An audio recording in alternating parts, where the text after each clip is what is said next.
Actress Humberly Gonzalez, who plays Kay Vess in Star Wars Outlaws, has made some controversial comments claiming that the video game industry has a lot of misogyny while also praising the game for only featuring a female point of view. Before we get to this, I'd like to ask you, please hit that subscribe button, hit that bell for notifications so you don't miss any of our future videos here at the Trent Report. Roll this up over at thatparkplace.com. And Humberly Gonzalez did an interview with CGM alongside the game's writer, Nikki Foy. The outlet's Dana Eileen asked the duo, so our nerdy fandoms, especially things like Star Wars, present very male-dominated, whether that's the creative team or the fans. What's it like to lead the change on this, both as the creative team and as the voice and the body of Star Wars Outlaws, to lead this male-dominated universe and have it be women first right now? They just tee these questions up for them, and they walk right into it because they believe in all this garbage. So Foy responded first, and she kind of recalled this moment that she had at Galaxy's Edge. I'm not sure if it was in Disneyland or Disney World, and where she was making a lightsaber and she was surrounded by two young girls. And she said, I just cried very hard the whole time because it was just like this brand meant so much to me. And I didn't have someone like Kay to really see myself in. I love Princess Leia, but I wanted to be Han, right? And I think getting to bring that to life is so special. And our home team and our whole team, really, that's been the goal from the beginning. It's been really special. So there you go, admitting that the whole point of making Kay Vess the main protagonist, making the main protagonist a female, making the smuggler a female, is because Nikki Foy wanted to live her own fantasy. The character is literally a self-insert for Nikki Foy. Cannot make this stuff up. Happens over and over and over and over again. And these people wonder why these properties are absolutely failing. These male properties, like Star Wars, are just being ground into dust because they constantly hire these female creatives that all they can write is themselves. They cannot write anything other than that. So that was Nikki Foy's answer. This is what Humberly Gonzalez said. Yes, to be a leading woman, not just in a Star Wars story, but in the video game industry, which also tends to have a lot of limitations and misogyny and kind of in and out politics of who can be a part of it and who you want to play as.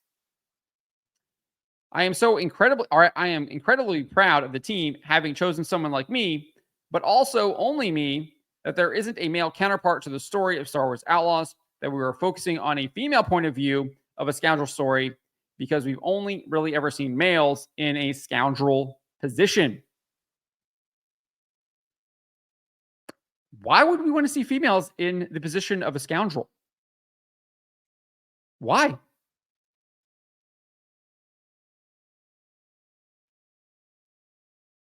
I mean, I'm sure there's real life examples, few and far between. I remember there was some Mexican drug cartel woman. She ran some drug cartel. But for the most part, it's men. It's men who do these things. It's not women. It's men. Because it's a dangerous life. Very dangerous.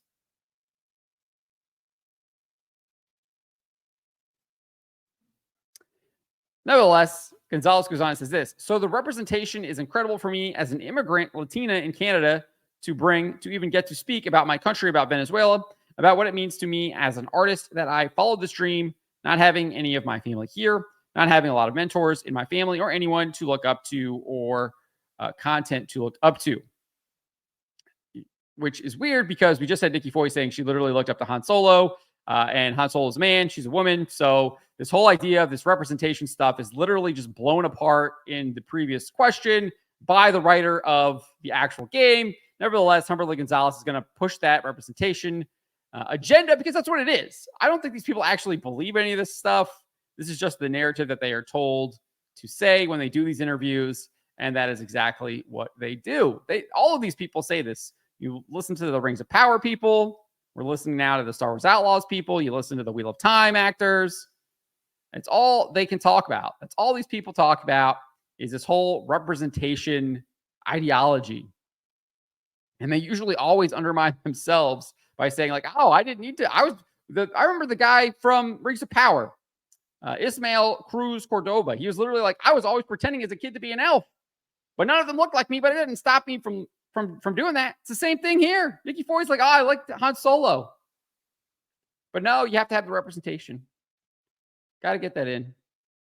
Even in Star Wars, because it's not about representation. It's about the characters. It's about what the characters do. It's about what the characters choose. It doesn't matter what they look like. It's about how they act and how they behave. I can look at Luke Cage and see him as someone to emulate because he does the right thing. He makes the right choices. It's not about his skin color. Nevertheless, she goes on and says this. Even in Star Wars, there aren't a lot of Latinas in this space. There's no Latinas in Star Wars. Star Wars takes place in a galaxy far, far away. The planets are called Tatooine, Hoth, Alderaan, Coruscant. There's no Venezuela. Venezuela isn't a planet. This isn't G Gundam, where they have a Mexican space colony. And so for me, I knew that this was going to mean a lot, not just to me and my community and my family, but to everybody else who's watching it too and playing it. She then bizarrely posited this. When they go, oh, this is a cool character, I wonder where they're from.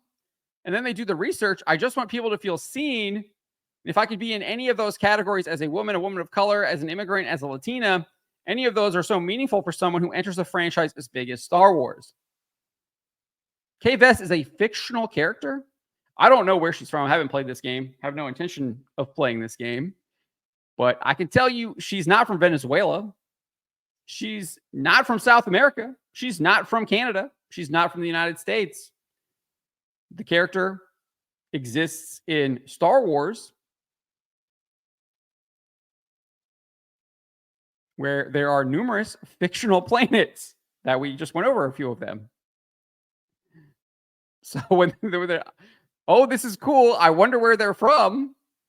They're probably going to look up whatever planet the character is from and make zero connection to where the actress is from. Most people probably won't even know who the actress is. I know for the most part, I don't pay attention to a lot of that stuff until these people start yapping their mouths and start pushing their agenda. Like the Genshin Impact voice actors. Then it's like, oh, that's the person who voices that character, and completely breaks immersion. She goes on and says this. So for the next generation, for those little girls in Galaxy's Edge, so she's bringing it back to Nikki Foy's little story here. I think this is all concocted. I'm not even sure that that actually existed. It's probably just like a PR stunt. I don't put it past any of these people anymore. I think they're all liars, and they're all just trying to do anything that they can to convince you to buy their slop, and they'll lie through their teeth to do that. So I don't believe any of this stuff. It's all emotional manipulation. It's the whole point of telling that story in the first place. For anyone back home, for me, if they just simply get to see someone like them on screen, it means something to them. Feel inspired, feel strong, feel seen, feel represented. That to me is the goal. It's incredible because it really is beyond just me, she concluded. So again, doubling down on that representation ideology that she posited earlier in that answer. So Foy actually finished off the answer here because she added this here at the end. Yeah, and I think too there's an empathy element to it that I really love to think about. When I was a kid, I think there's been a lot of research about this, and people who are talking about it talk about it. Weird phrasing there. But I think too it's easy for young girls to empathize with male characters. It's something that we've always been taught, and I think having this female character who everyone can love and see parts of themselves in is so exciting and fun too. So I think they're clearly trying to push an agenda there. She's like, well, girls have no problem empathizing with males, but we got to get these males to become empathizing with these female characters. Well, that's not how it works. That's not how it works. I think men and women are indeed different, which Foy seems to understand and recognize, which is surprising. But she is obviously trying to undermine that. She's trying to change it. She's trying to make men act more like women. That's my takeaway right here. And it's not surprising. This is Ubisoft that's doing this. They're all about the woke agenda. They're all about pushing these degenerate, disordered lifestyles. They're all about humiliation. They're all about propaganda. They're all about demotivation. That's what Ubisoft is all about. They're not about making fun games anymore. It's all about pushing the propaganda. What's hilarious about all of this is that this gambit didn't pay off at all. Making Kay Vest the main character seems to have significantly negatively impacted the sales. We have early sales data indicating the game is performing 55% lower than Star Wars Jedi Survivor in the United Kingdom. Despite topping the sales charts in the country, games industry head Christopher Dring wrote this on X. We don't have digital data yet, and this is just the UK, but it was a weak launch for Star Wars Outlaws at UK retail. Launch sales are 55% lower than what Star Wars Jedi Survivor did. It was 15% bigger than Ubisoft Massive's last game, Avatar Frontiers of Pandora. That game did not perform well based on Steam data that I looked at. In a follow-up, he did add this. So it turns out there may be some missing data from the physical numbers, so it's worth waiting for the end of the week when the digital stats are in, which is just true generally. We'll see if that is indeed the case. Obviously, that would be tomorrow or this morning when this video goes up. But we do have some other indicators here. True Trophies reported the game had a mediocre debut on its most popular PS5 and PS4 games chart. The game only placed in 25th out of the top 40 games. The outlet's Kess Eilers-Stevenson shared this. Number 25 is just below the middle of the chart, and it sits behind pretty much every major and middling live service game in terms of popularity right now. Normally, these are the early 20s spots where PS Plus's indie games debut, not new AAA open world games. I do have this here too. This is from PSN Profiles. It's saying that the game only has 4,758 owners. So only 16% completion rate. 49,000 trophies earned. Let's see what the most common trophy is here. Let's see how many people have earned that. There's a 72% one right there. Complete your first Intel chain. Or, yeah, it keeps changing. It's going down to 64 now. That's weird. Let's see if there's anyone that's higher. There's an 87%. Perform a perfect landing with the speeder. 80% completion rate right there. Okay, here's a 92% one, or 86.9. Acquire a blaster, a starship, and a speeder. Seems like that would be pretty common. Yeah, let's click on that one and see how many have done that. So it says 4,000. Oh, there's an ad there. Let's close that. 4,404 people have achieved what looks to be the most common achievement of the 4,758 game owners. Remember, Concord only had about 1,100. So this is not doing well. Concord got shut down in 2 weeks, and we're only looking at maybe 3x the number of players of Concord for a AAA release. That is not good. That's on top of a reporting of a 55% decline in sales compared to Star Wars Jedi Survivor. It's also placed in the middle of, like, in the lower half, actually, of the top 40 most popular PlayStation games list for True Trophies. Remember, the beta and the open access, Concord was 29th on that list. And those were awful numbers. Obviously, it completely fell off later on. I think it was like 189 or something like that, 140. And then in the next week, it was like 189 or something like that. So not good. Not good for Star Wars Outlaws. I've covered this in a previous video. Don't have it up right now, but the stock, Ubisoft stock dropped 10% in the past week like immediately after the game released. So investors not happy about this game, thinking it's going to do poorly, and it is doing poorly. I think it's like a 15 or 10-year low, all-time low for them, 10-year low. That's how bad it's gotten over there at Ubisoft. What's hilarious about this is that Ubisoft actually has the data that shows that gamers would rather have male protagonists over female protagonists. They know this because they literally have the information when players were allowed to pick between Alexios and Cassandra in Assassin's Creed Odyssey back in 2018. Ubisoft Quebec's creative director Scott Phillips told Game Informer back in 2018 via Destructoid that the split was 2/3 Alexios and 1/3 Cassandra.